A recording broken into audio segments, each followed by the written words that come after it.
Today's video will be on volume of prisms and cylinders. So our learning goals for today, by the end of the lesson you'll be able to find the volume of prisms and find the volume of cylinders. So prisms. A prism is a polyhedron with a constant, uniform cross section. So if we were to cut across this cylinder here, cut it across like this, the cross section on both sides would be a circle, and it wouldn't matter where on the cylinder we cut it, it would always have that circle cross section. It's the same for any of these others. If we were to cut them across, it's like triangular prism, cut it across this way, both sides would always be a triangle, and it wouldn't matter where you cut it, you'd still have that triangular shape. So that's what you need to have for a prism. So the congruent ends are parallel. So remember, congruent means they're the same size and shape. So this circle is congruent to this circle, same size and shape.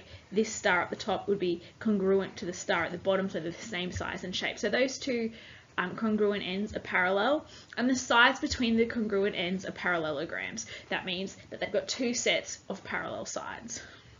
So our right prism has rectangular sides joining the congruent ends. So rectangular sides connect the two ends that are the same shape and size. Okay, so volume of prisms. To calculate the volume of a prism, we use this formula. So the volume of a prism is the area of the cross section times the perpendicular height. So the way we write that is volume equals the area of that cross section times the height. So for this triangular prism, the cross section would be this triangle, because no matter where you cut the shape, you'd always have that triangular shape. So it's the area of this coloured face here times the height of the prism, and that would give you the volume of that prism. So the volume of a cylinder, it's the same kind of thing.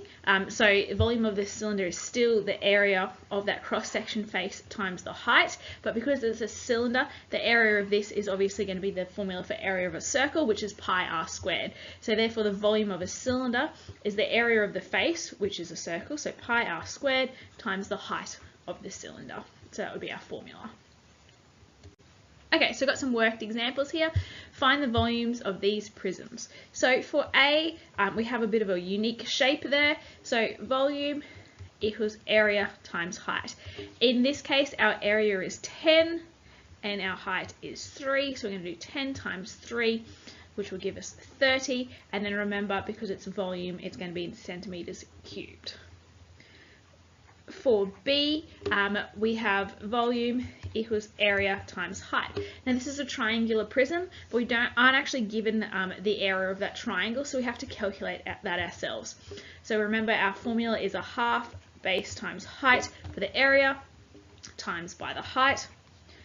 So we're going to put that in brackets, 1/2 times 4 times 2. Probably doesn't need brackets because we're working left to right, times 8. We can use our calculators to work that one out. So 1/2 times 4 times 2 times 8. So that's 32 meters cubed would be the volume of that rectangular prism there. So 32 meters cubed. That would be our volume. Okay, so worked examples here, we're going to find the volume of the cylinders and round to 2 decimal places. So our volume of a cylinder, the volume equals the area times the height, and in this case our area of the circle here, so that's pi r squared times the height, so that's pi times 2 squared, because 2 is our radius, times the height of our cylinder here, which is 10. So that's pi times 4 times 10. Put that into our calculators.